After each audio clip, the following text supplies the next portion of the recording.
নমস্কার বন্ধুরা, আজকে আপনাদের সামনে নতুন একটা রেসিপি নিয়ে চলে আসছি। শেয়ার করব, আমাদেরও মজা হবে খেতে আর আপনাদের দেখে শিখে নেবেন নতুন রান্নাটা। রান্না করব আজকে ইঁচড় চর্বি। কিভাবে রান্না করি প্রথম থেকে শেষ পর্যন্ত দেখতে থাকেন, কারণ এখন তো কাঁচা কাটার পাওয়াই খুব কঠিন। এখন সব কাঁঠালই পাইকে গেছে, আর আমাদের এটা ইন্ডিয়া না যে সবসময় সব সবজিই পাওয়া যায়। এটা সিজনালি সবজি। এখন ছাড়া এই ইঁচড় চর্বি অন্য সময় খাওয়া যাবে না। আর এই ইঁচড় চর্বি রান্না করতে একটু আধ পাকা কাঁঠাল হলে বেশি টেস্ট হবে। এই কাঁঠালটা একজন দিয়ে গেছে যে আপনার চ্যানেলে রান্না করবেন। আসলে সারা বছর তো আর এই ফলটা থাকবে না, চ্যানেলে রান্না করলে আমার গাছের কাঁঠালটা একটা স্মৃতি হয়ে থাকবে। প্রথম তার এই গাছে একটা কাঁঠালই হয়েছে, সেটাই দিয়ে গেছে। এই কাঁঠালটা কেটে নেব। দেখুন, অনেক কিছুই আসলে মনে হচ্ছে শালার কাঁঠাল কাঁঠাল, কিন্তু অনেকেই এখন পছন্দ করে না। এই জিনিসটা অনেক সামান্য হয়তো আমাদের কাছে আপনাদের কাছে, কিন্তু যে দেশে তার প্রথম গাছের একটাই ফল, তারই কতটা ত্যাগ স্বীকার করে দিয়ে গেছে আপনাদের সাথে শেয়ার করার জন্য। সেই কাঁঠালটাই কেটে নিচ্ছি।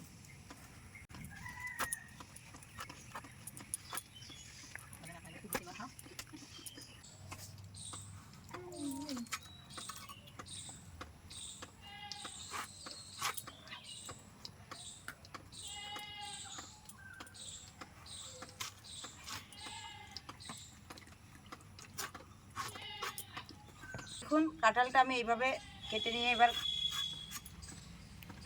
উপরে খোসাটা ফেলে দেব। এই কাঁঠালের শুধু রুয়াটাই নেব, পিছনের যে অংশটা সবাই ইঁচড় খাওয়ার জন্য নেয় সেটা কিন্তু আমি নেব না। শুধু কোষটা দিয়েই ইঁচড় চর্বিটা রান্না করব। এই দেখুন, এরকম বড় বড়ই থাকবে, বেশি ছোট করব না।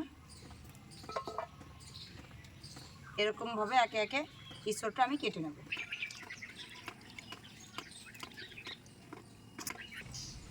চর্বিটা তো মেলে দেখিয়েছি, এবার চর্বিটা কাটা হয়ে গেল, কেটে ধুয়ে নিয়ে চলে আসলাম। উনুনটা ধরিয়ে দেব। ইঁচড়টা কেটে ধুয়ে নিয়ে চলে আসছি। এবার একটু হালকা সিদ্ধ করে নেব। সিদ্ধ করার জন্য কড়াইতে দিয়ে দেব জল।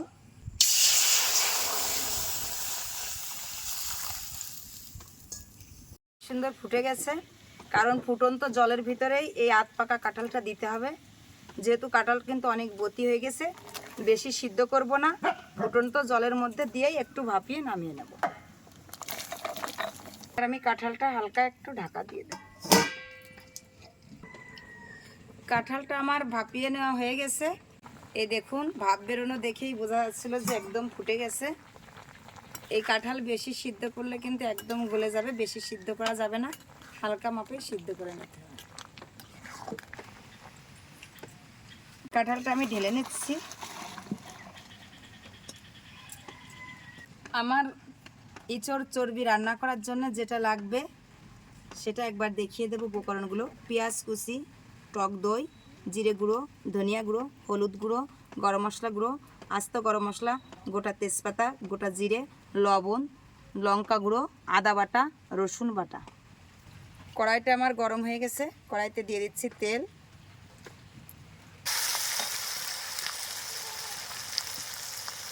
আদা রসুন পেঁয়াজ ভাজা হতে হতে আমি এই টক দইয়ের মধ্যে সব মশলা একসঙ্গে দিয়ে একটা পেস্ট করে নেব। জিরে গুঁড়ো, ধনিয়া গুঁড়ো, হলুদ গুঁড়ো, লঙ্কা গুঁড়ো, লবণ দিয়ে একসাথে ভালো করে একটুখানি জল দিয়ে গুলে নেব। দিয়ে দিচ্ছি জল। জল দিয়ে আমি এই খুন্তি দিয়েই ভালো করে গুলে নিচ্ছি। টক দইটা আমি আগে থেকেই ফেটিয়ে রেখেছিলাম। এটা একটা পেস্ট বানিয়ে নিলাম। পেস্টটা বানাতে বানাতে দেখুন আমার পেঁয়াজ রসুন ভাজা হয়ে গেছে।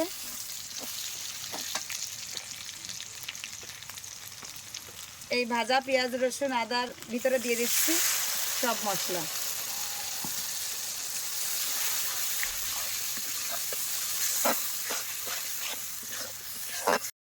দেখুন আমার মশলাটা কি সুন্দর ভাজা হয়ে গেছে। কড়াইটা একটু কালো হয়ে গেছে এই কাঁঠাল সিদ্ধ করার জন্য। কাঁঠালের তো একটা কষ আছে, কষের জন্য মশলার গ্রেভিটা কি সুন্দর হয়েছে। মশলাটা আমার হয়ে গেছে, দেখুন মশলা থেকে তেল ছেড়ে দিয়েছে, কাঁচা গন্ধ আর আসছে না, অনেক সুন্দর ফ্লেভার পাচ্ছি। এবার সিদ্ধ করে যে কাঁঠালটা আমি ভাপিয়ে রেখেছিলাম, এই ভাপিয়ে রাখা কাঁঠালটা মশলার মধ্যে দিয়ে দিচ্ছি। কাঁঠালটা দিয়ে মশলার সঙ্গে খুব সুন্দর করে আমি কষিয়ে নিচ্ছি। এই মশলা কষানোর কাছেই কিন্তু এই রান্নার টেস্ট।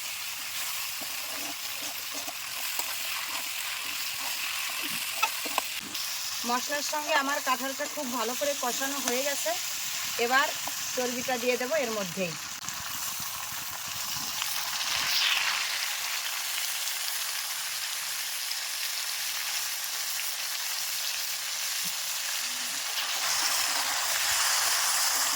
আজকে আমরা দুই বোন মিলেই চলে আসলাম ইঁচড় চর্বি রান্না করার জন্য।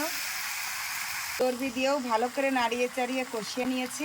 এবারে একটু জল দিয়ে দিচ্ছি। চর্বিটা কিন্তু তেলের উপর দিয়ে কষানো যাবে না, কষালে কিন্তু একদম গলে মিশে যাবে।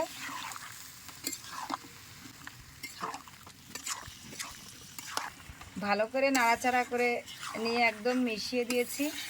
এবার একটুখানি ঢাকা দিয়ে দেব। হালকা তো একটু ঢাকা দিয়ে দিছিলাম, এবার খুলে দেখি কেমন হয়েছে। এ দেখুন কি সুন্দর কাঁঠালও গলে গেছে, চর্বিগুলোর সঙ্গে মিশে গেছে। এটা কিন্তু ঝোল হলে ভালো লাগবে না, একদম মাখা মাখা রান্না করতে হবে।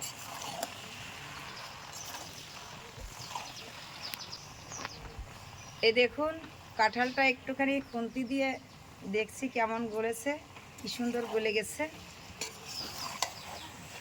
কি সুন্দর দেখতে হয়েছে, আবার ঘিরানটাও বেরিয়েছে, কি সুন্দর, মন ভরে যাচ্ছে একেবারে। ঘিরানেই অর্ধ ভজন হয়ে যাচ্ছে। আগে কি কখনো খেয়েছো? না, ইঁচড় চর্বি খেয়েছো কখনো? ইঁচড় চর্বি কখনোই খাইনি। ইঁচড়ের কাঁঠালের অনেক কিছুই খেয়েছি, কিন্তু ইঁচড় চর্বিটা খাওয়া হয়নি। আজকে খেয়ে দেখো কেমন হয়েছে। আমি তো আগে রান্না করেছি, সবাইকে খাওয়াতে পারছি, কিন্তু তোমাকে খাওয়াইনি, তুমি ছিলে না। তো আজকে রান্না যে করছি, খেয়ে দেখো কেমন। খাওয়ার আগেই বোঝা যাচ্ছে, ঘিরানেই বোঝা যাচ্ছে কেমন স্বাদ হয়েছে। অসাধারণ একটা ঘিরান বেরিয়েছে। আপনারা তো ঘিরান পাচ্ছেন না, তাই বুঝতে পারছেন না, আমরা পাচ্ছি, বুঝতে পারছি কত সুন্দর একটা মজাদার রান্না হয়েছে। তারপরে আমরা খাওয়ার পরে বলবো অরিজিনালি কেমন হয়েছে। না খেলে তো তাও বলা যাবে না, শিওর দেব পরে। হয়ে গেছে আমাদের রান্নাটা। এবার একটু গরম মশলা গুঁড়া দিয়ে নামিয়ে নেবে।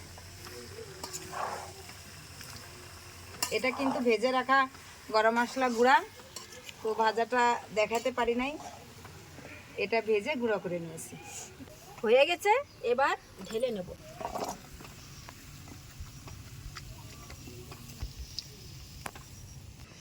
হয়ে গেছে আমার রান্নাটা, এবার খাবার পালা। এরা খাবে, খেয়ে দেখুক কেমন হয়েছে। রান্নাটা তো আমার হয়ে গেছে। এই দেখুন মাটির থালায় ভাতটা দিচ্ছি, আমার বোন খাবে, কারণ আমি তো আর এটা খাই না, আমি খেয়ে বলতেও পারবো না। তো যারা খাবে ওদের উদ্দেশ্যে রান্না করা। তো খেয়ে দেখুক কেমন হয়েছে। দিদি দাও তাড়াতাড়ি, ঘিরানে তো পেটের ভিতরে ছুঁচো ডাকতিছে। দিদি তো আবার ছয় না, আমি উঠিয়ে নিই, একটু বেশি করেই নিই, যে ঘিরান মনে হচ্ছে অনেক খেতে পারবো।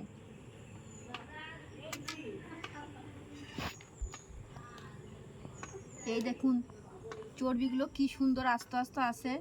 দিদি বলল যে কাঁঠাল কষানোর পরে দেওয়া লাগবে, তাহলে চর্বিগুলো আস্ত থাকবে, তাই দিদি করেছে। তাই একটাও দেখেন গলিনি, কি সুন্দর আস্তে আস্তে আছে।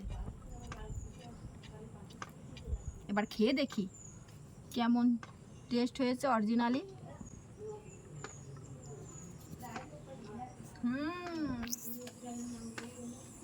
অনেক সুন্দর মজা লাগছে দিদি। দিদি সত্যি অনেক টেস্টি হয়েছে, তুমি যেমন বলেছিলে ঠিক তেমনই হয়েছে। আমি তো ভাবেছি মনে হয় তেমন না, কথার কথা, আসলে না, আসলে সত্যি সুন্দর হয়েছে। আমার ইঁচড় দিয়ে আবার চর্বি দিয়ে কি খাওয়া যায়? কেমন একটা তরকারি হবে। এখন দেখি যে না। আপনারাও খেয়ে দেখেন, অনেক সুন্দর টেস্টি হয়েছে। কাঁঠালগুলো অনেক মজা লাগছে খেতে। তো এইভাবে রেসিপিটা দেখে আপনারা রেসিপিটা করেন বাড়িতে, আর আমাদের সাথে থাকেন, লাইক কমেন্ট শেয়ার করেন। ধন্যবাদ, দেখা হবে অন্য কোনো নতুন ভিডিওতে।